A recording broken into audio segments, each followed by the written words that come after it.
Bon la famille, nouvel épisode des morpheurs dans Power Rangers et aujourd'hui on parle de l'astromorpheur de Power Rangers dans l'espace. Et je vous le dis direct, celui-là il est clairement dans mon top 5 de morpheurs préférés. L'astromorpheur est le deuxième morpheur de la franchise à se porter au poignet. Visuellement, il ressemble à une sorte de montre connectée futuriste, avec un clapet qui s'ouvre pour dévoiler un petit clavier numérique. Et contrairement aux autres morpheurs, la transformation repose sur un code d'activation. Pour lancer la transformation, les Rangers crient « À nous, Power Rangers ».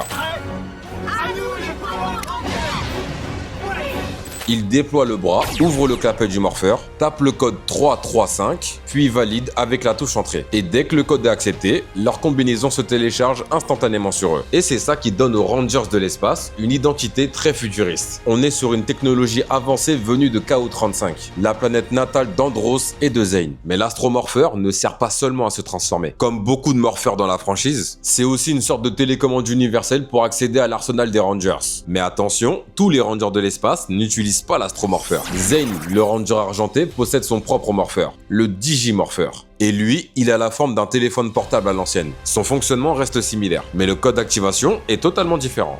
2580. Et ce code n'est pas choisi au hasard, puisqu'il forme une ligne droite sur le clavier et correspond aux lettres MEGA. Un détail sympa, j'ai envie de dire. Mais du coup, qui a créé ces morpheurs? Eh bien, dans les comics Power Rangers, on a une explication. Gossé enculé, va. Désolé, c'est encore gratuit. On apprend que l'Astro-Megaship et les morpheurs appartenaient au syndicat de défense planétaire de KO-35. Avant même qu'Andros et Zane ne deviennent des Rangers, il existait déjà une précédente génération de Rangers de l'espace qui utilisaient ses pouvoirs pour défendre leur planète contre les forces de Dark Spectre. Alors oui, c'est vrai que les comics ne sont pas totalement canons à la série live. Mais franchement, quand ils apportent ce genre d'explication, ça enrichit énormément le lore. Et du coup, ça permet de répondre à de véritables questions. En tout cas, la famille, comme d'habitude, n'hésitez surtout pas à liker, partager et à vous abonner si ce n'est pas déjà fait. Et moi, je vous dis à plus tard.